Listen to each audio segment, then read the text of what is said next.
Hi everyone, Alchemist here. Thank you very much for tuning in. I appreciate it. I appreciate your support. You guys are wonderful. And I hope that these videos help you on your alchemical transmutation. I call myself Alchemist. And in this channel, I address a lot of alchemical concepts about transmutation, transformation, and how to reach your philosopher's stone. But did you know in some parts of the world, alchemy was practiced way before the Western people did it? And that was in China, more than 2,000 years ago. Chinese alchemy is much more ancient than you can imagine. And it was practiced in China as far as 2,400 years ago. Chinese alchemists have become masters of alchemy before even alchemy reached the West. The Chinese were masters. We all know that China is one of the oldest countries in the world and it has thousands of years of history, and there's so much we can learn from it. But every time we mention the word alchemy, no one thinks about China. And the truth of the matter is that China should be mentioned every time we talk about alchemy because they are the masters of alchemy. So, what are the differences between Chinese alchemy and Western alchemy? How are they different? Or is there any difference between the two? There are few differences and there are many similarities, and I'm gonna address them in this video. And the reason why is because there's definitely something you can learn from Chinese alchemy just as much as the Western alchemy.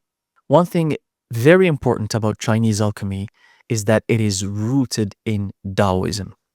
Taoist concepts, Taoist practices. So they are merged. They go hand in hand. They're not separated because Chinese alchemy stemmed from Taoism. And for those of you who don't know what Taoism is a dogma. You can call it religion as well, but it's a philosophy that teaches you how to live with the Tao. In English, the spelling is Tao, but it's pronounced more like Tao than Tao, even though you read it as Tao, but it's with a silent D, if you will. And the way of the Tao reminds me much of the Dharma. So the Tao represents the unity of the universe, source, the existence, the source of existence. And Taoism teaches you to live in harmony with that and to live a simplistic life, a minimalistic life, and learn from nature, be one with nature, and live in peace and harmony with nature. That's the true core of Taoism.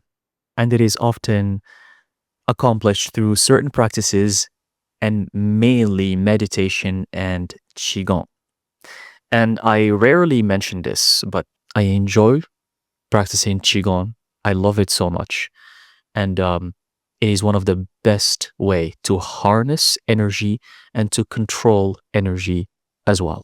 Before I move on, I want to mention that Chinese alchemy consists in two types of alchemy, which is very interesting. As I have mentioned in my previous videos, in the East, they don't hide concepts. They don't hide the fifth element like in the West. They don't hide initiative knowledge because they're governed by the air element. In the West, it's the fire element. And people are more susceptible in the East to receive initiate knowledge and apply it and not use it for harm. Whereas in the West, there's a lot of people who, when they receive initiative knowledge, they tend to use it for harm. And that's why in the West, a lot of things have been kept secret. It's just the tendencies depending on the geographical area, the element that governs that area, and the nature of the human being living in that area.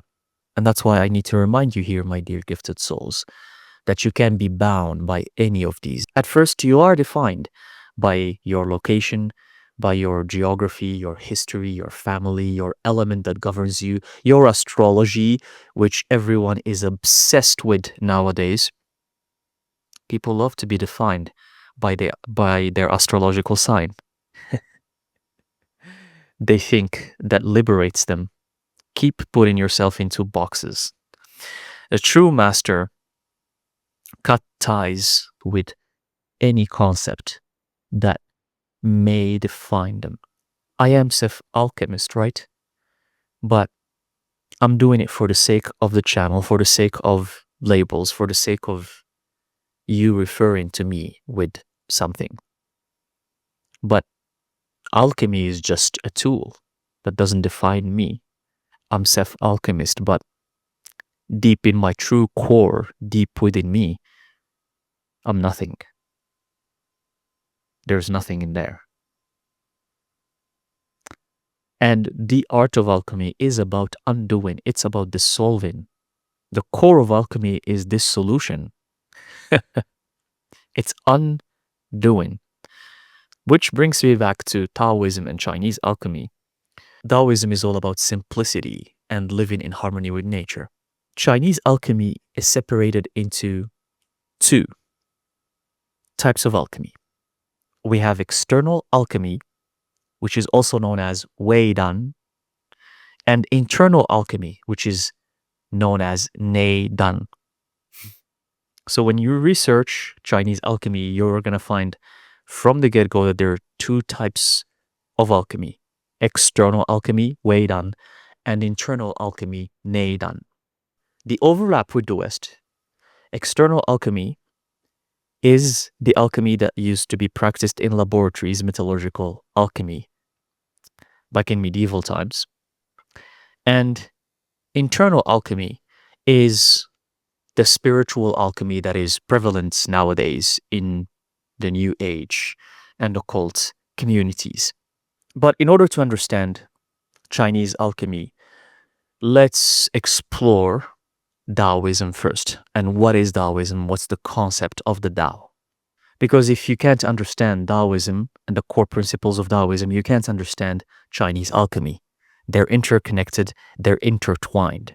So we have few elements that we need to address in Taoism in order to understand Chinese alchemy. Number one, we have the Tao. The Tao is the natural flow of the cosmos, of the universe, of creation. How do you flow with it? How to be part of it? How to understand it? That's the Tao. Number two, we have Yin and Yang. Now, this is something that many of you are familiar with. And you know the logo, Yin and Yang. Actually, in the beginning of my spiritual journey, I had the Yin Yang tattooed on me. I have a tattoo of the Yin and Yang. And I didn't even know much about Taoism. I was just gravitated toward that symbol, even though it is a cliche kind of tattoo and many people have it. It is a very popular symbol. But I knew that there is a deep connection with that symbol for me. Just even the way it's drawn and how darkness drives light and light drives darkness, the yin drives the yang and the yang drives the yin. That I just find that fascinating. I don't care about how trendy or cliche or popular it is, but it's something that is beautiful and it's one of my favorite symbols ever. And I had it tattooed on me as a reminder that there's always yin and yang, that there's always darkness and light. So every time I look up in the mirror, I see it. I see that tattoo. It's right in front of me. And it always reminds me of the concept of one substance cannot exist without the other. Yin cannot exist without the yang. The darkness cannot exist without the light. Light cannot exist without the darkness. So here you realize, you start noticing that it's kind of a dualistic concept. We start with the Tao, which is the natural flow of the cosmos. It's unity. And then from the Tao, you go to yin yang. You have a separation, a dualistic separation happening. And yin yang, the more you understand yin yang, the more you understand the physical world, because the physical world runs on duality. It runs on separation. So you go from the realm of the spirit, which is unity, to the realm of the physical, which is duality. And that's what the yin-yang symbol represents.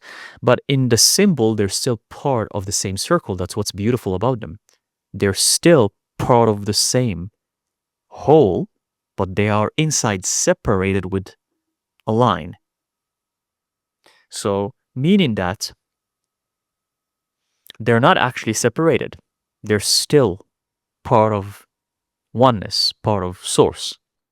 So the opposites are not actually opposites. They're the same thing. And even the dots on each half in the yin, which is the darker side, there's a dot from the yang, which is white. And then on the yang side, which is white, there's a black dot or a black circle from the yin side. That means they drive each other. That means they cannot exist without one another. It means that they cannot exist independently from each other. It is an amazing symbol. Contemplate it, look at it, and you'll see how beautiful it is. It's so rich. Yet it's a very simple symbol. So we have the Tao, we have yin and yang, and then we have the 5 elements. But in Chinese alchemy and Taoism, the 5 elements are a little bit different. There's no air to begin with. And the 5 elements of the Chinese alchemy are fire, earth, water, and then metal, and then wood. And there's no air. So instead of air and the cosmos, like in the West, in Chinese alchemy, they have wood and metal. So it's a little bit different. And the reason why the 5 elements are different, and instead of air and ether, they have wood and metal, is because Chinese alchemy in the East, they focus more on the physicality of things. They focus more on the physicality, the physical aspect of existence, the longevity of the body, of the physical body. In the West, it's achieving the philosopher's stone, which is the unity with your higher self, and lifting the veil between you and the spirit realm, between you and the unseen. In Chinese alchemy, it's more about the longevity or the eternal life you can achieve with your body here on earth. And I'm coming to that. So it's a little bit different. It's a little bit complicated. It can be even confusing, but the elements are different. The next thing we have is qi. That's from Taoism and it's from Chinese alchemy. So if you ever wondered where that comes from, that's where it comes from. If you ever heard it in yoga classes or whatnot or similar things, it comes from Taoism. Qi is the life force. It's the energy that runs through your body. It's what makes you move. And the equivalent of that in Western alchemy is the anima. And I talk about it all the time in my other videos about alchemy. We have corpus, anima, spiritus. The anima, which is the energy that animates your soul, and in the West, it's labeled body, soul, or the energy that animates the soul, and then spirit. It's not mind, because many people confuse this and they say it's body, mind, spirit. It's not mind.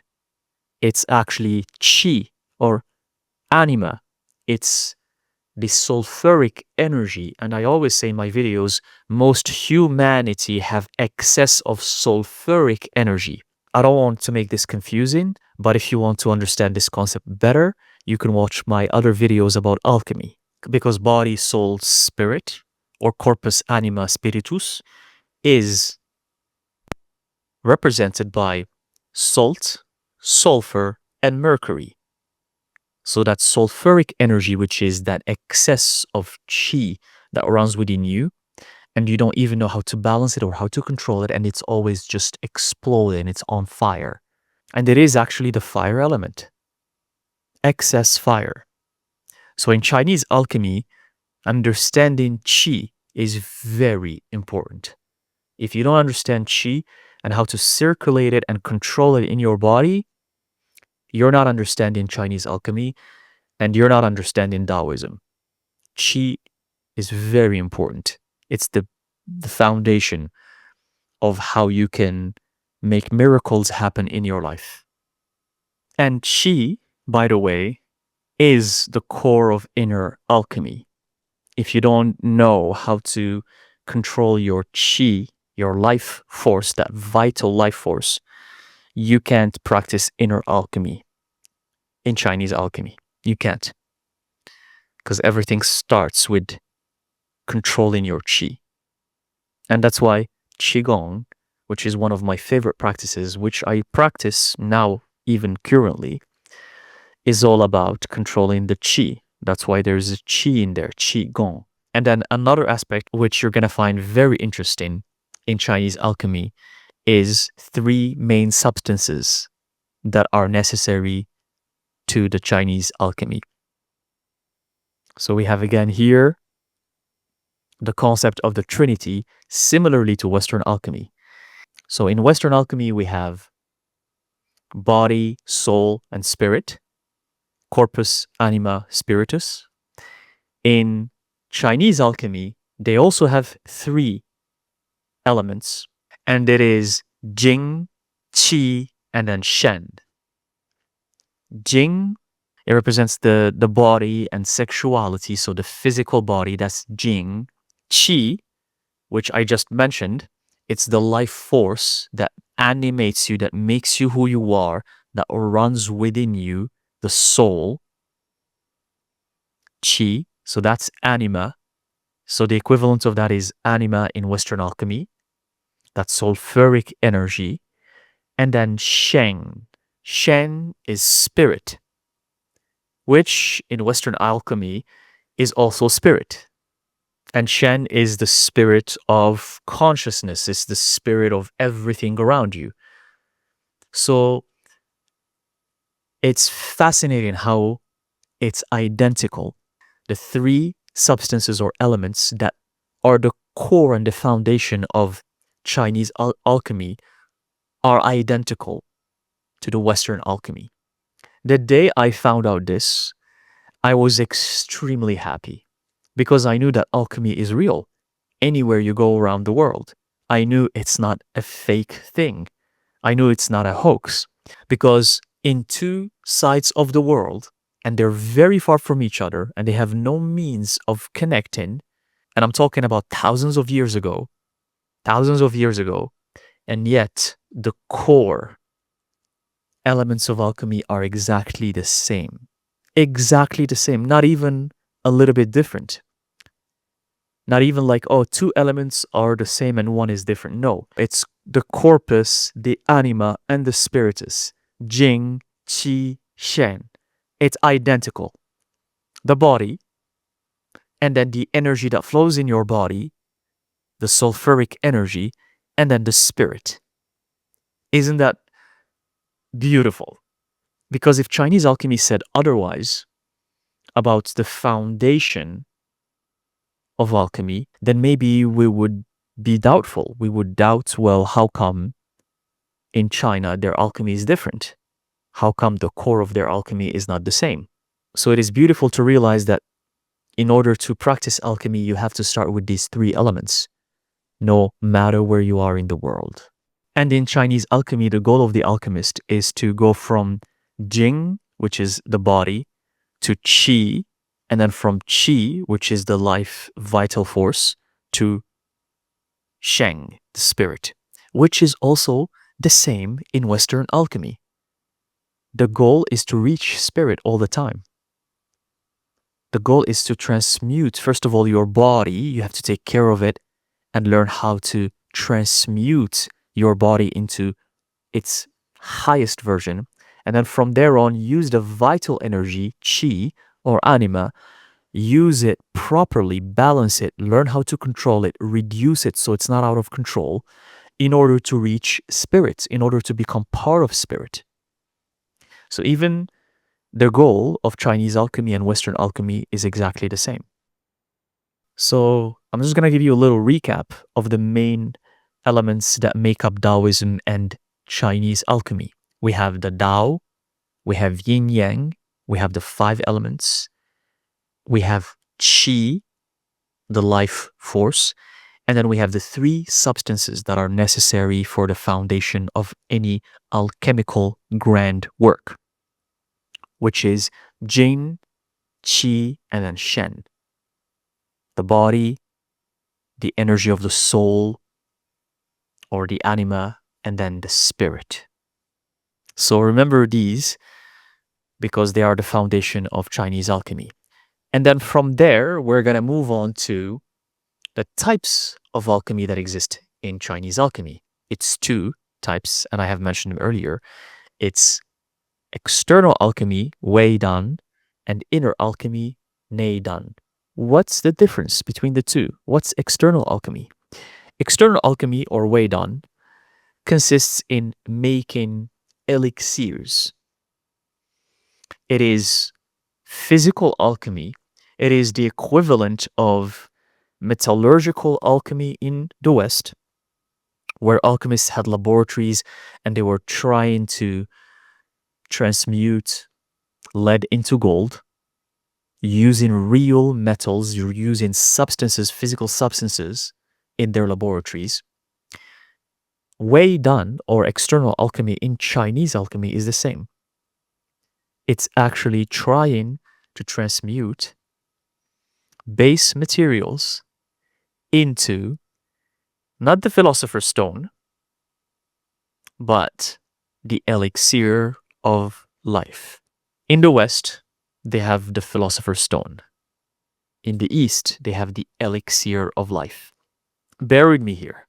I mentioned in my previous video that the Eastern people are governed by the air elements, and the West is the fire elements, and it's more heavy.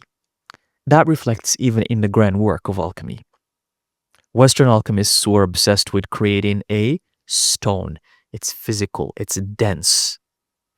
It still gives you magical properties, it gives you immortality, it gives you eternal life, eternal youth, turn lead into gold. It can do anything for you, that stone, but it's a stone.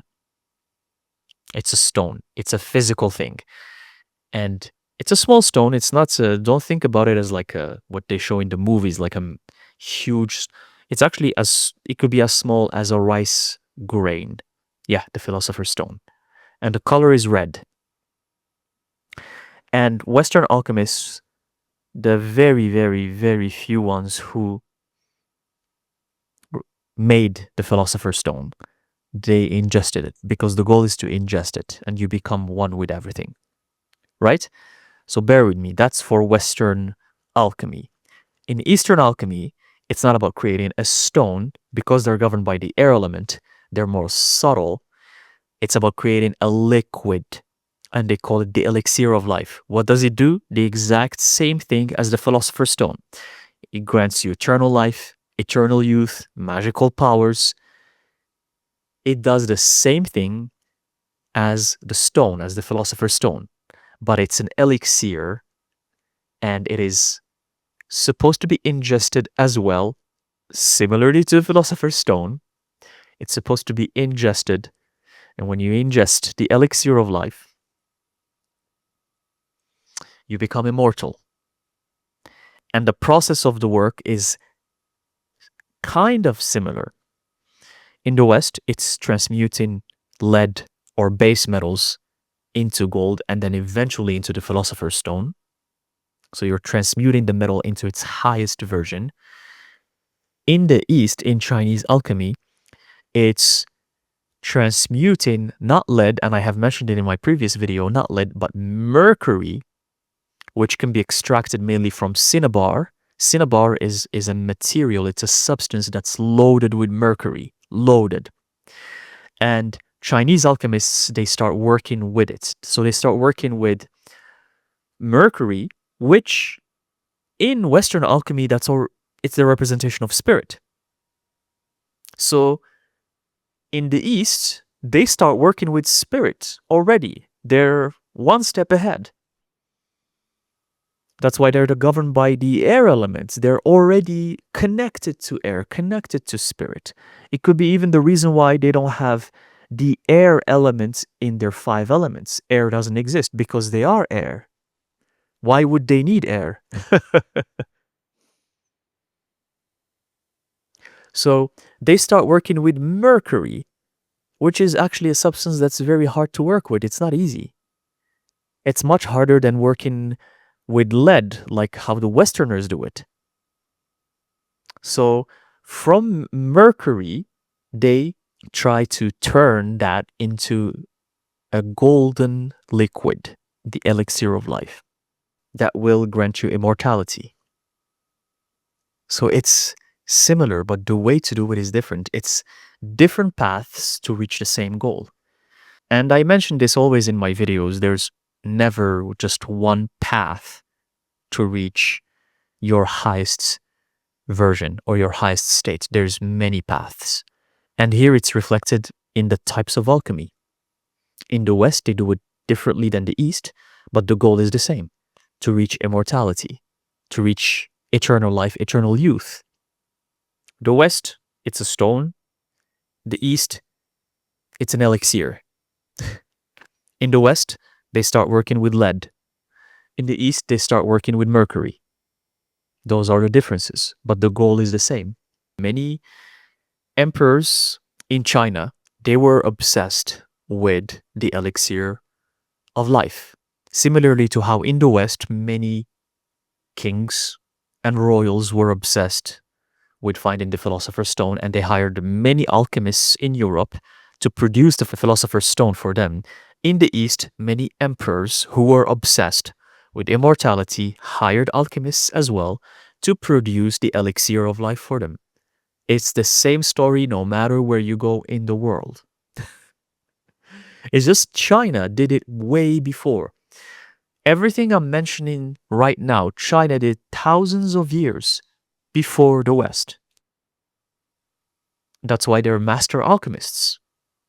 And China transitioned from external alchemy to internal alchemy, from Wei Dan to Nei Dan. Internal alchemy is the alchemy of the soul. The alchemy you do for your own soul to control your qi. So instead of reaching or producing an elixir and ingesting it, you do the work internally without any physical substance. But this requires a lot of practices such as meditation, qigong, connecting to nature, and following the teachings of the Tao. And by the way, Tao or Taoism was founded by Lao Tzu in around 400 or 500 BC. So it's an old dogma. It's very interesting that it's as old as Buddhism. Taoism and Buddhism were founded around the same time. And internal alchemy focuses mainly on breath work, meditation, visualizations. So the Chinese alchemists started transitioning slowly from external alchemy, which is making the elixirs, from roughly 400 BC all the way to the 5th to 8th century. So they were practicing external alchemy for about 1,000 years. 1,000 years before they started transitioning to inner alchemy. Inner alchemy started appearing in Chinese alchemy between the 5th and 8th century. That's when they were delving deep into it and developing it. Between the 5th and the 8th century, alchemy was barely reaching the Arab world, because the Arabs are going to become masters of alchemy in the 8th century, between the 8th and the 13th century, especially with Jabir ibn Hayyan. And the Europeans, they're not going to pick up alchemy Physical alchemy, metallurgical alchemy, not until the 13th century. That's when European alchemists are gonna finally start exploring metallurgical alchemy. Do you see how far ahead China is when it comes to alchemy? By the time China was done, and they're already into inner alchemy, Neidan, which nowadays we label as spiritual alchemy, they already had that between the 5th and 8th century. They became masters of it. And eventually, from the 8th century up until now, internal alchemy in Taoism replaced external alchemy. External alchemy was not practiced in China anymore. Why?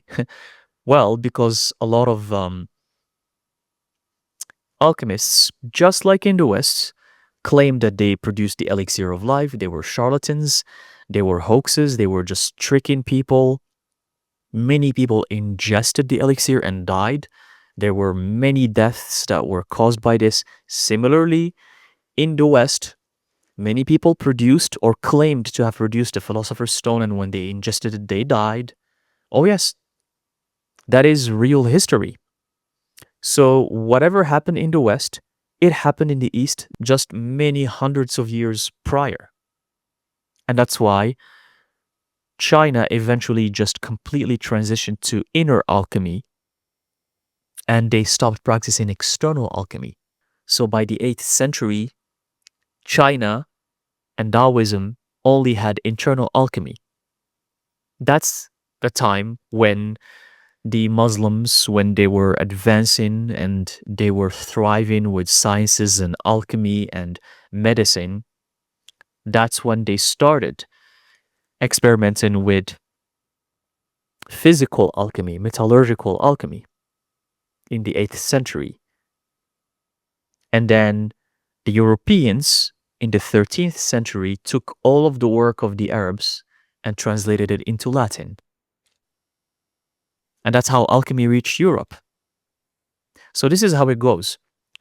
In the West, ancient alchemy started with Egypt.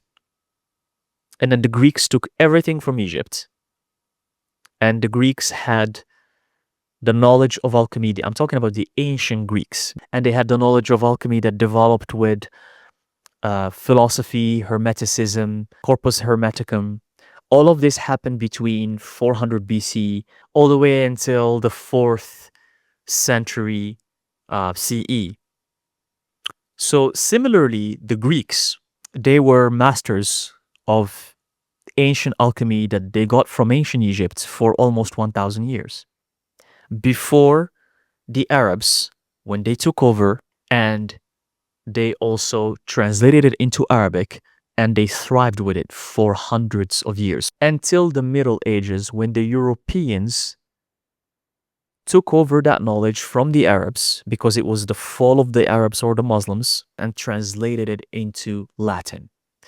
And that's how the alchemy that everyone knows nowadays from medieval Europe reached the Europeans. And the Europeans practiced that for a few hundred years until alchemy transitioned into spiritual alchemy, which is what we have nowadays through the New Age, the occult, and chemistry. It transitioned into two different paths. Chemistry, which is pure science, and then spiritual alchemy, which is what we're doing in this channel as well. That's in the West. In China, alchemy existed there since day one. It wasn't taken from another empire that passed it on to an empire, and then another empire translated it from another empire, like how it happened in the West. From the Greeks to the Arabs to the Muslims, and then to the Europeans, and then a lot of knowledge and information get lost in translation. So much get lost in translation. But in China, it's been there since the foundation of Taoism, and it's still there, and it's been always in China.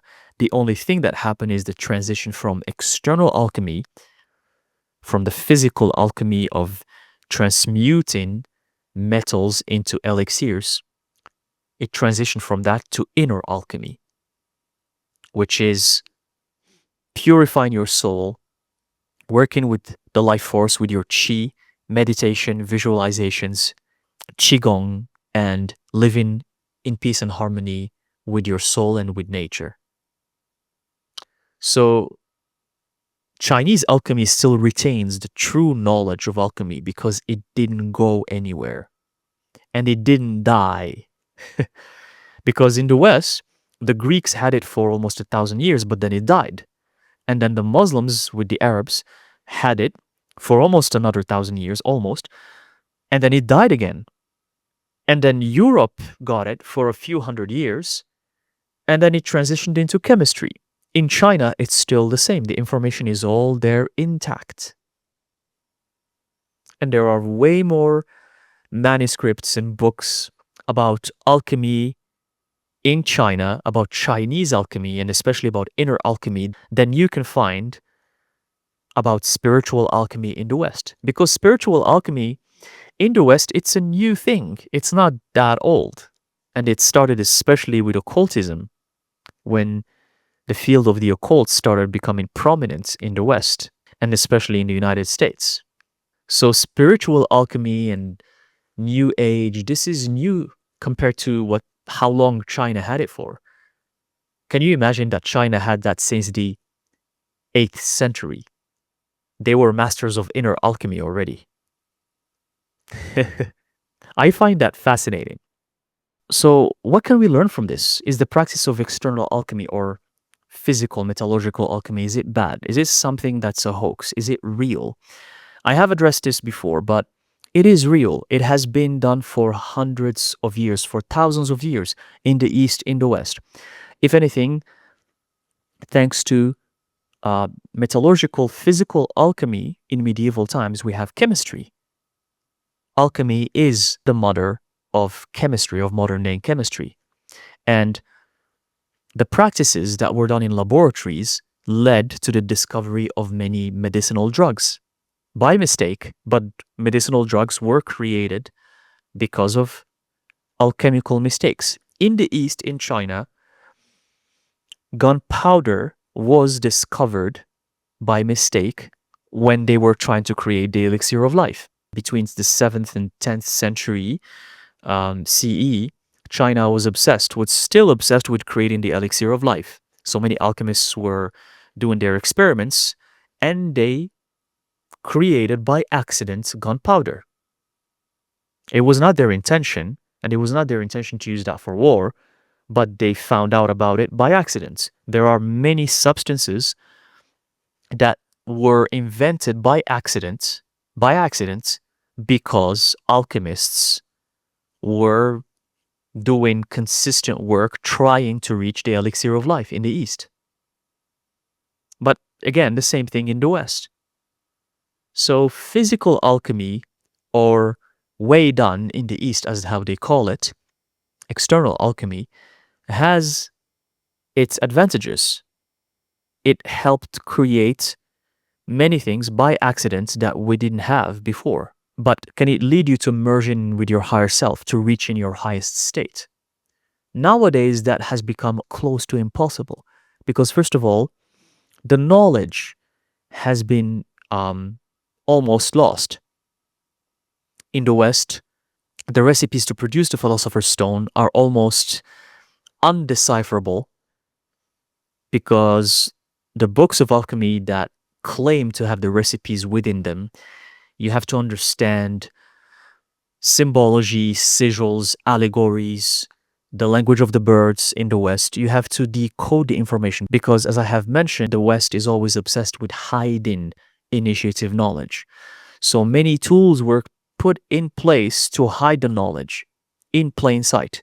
So when you read the books of Jabir, for example, you will think it's a bunch of nonsense, but it's all coded information to produce the Philosopher's Stone. So that knowledge, or the ability to decipher that knowledge, doesn't exist anymore. People don't have that knowledge anymore. It has been lost. Good luck trying to decipher any ancient alchemical book. Good luck.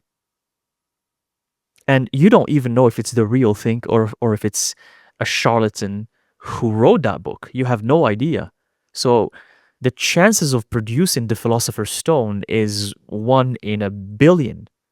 But some people who are ordained into some secret associations or initiate organizations still retain the knowledge from word of mouth, from generation to generation. The knowledge has been passed down orally, and they made it their purpose, their life purpose, to guard that knowledge and to transmit it to the coming generations. So there are very few people who still hold that knowledge, and they can and they have produced the Philosopher's Stone.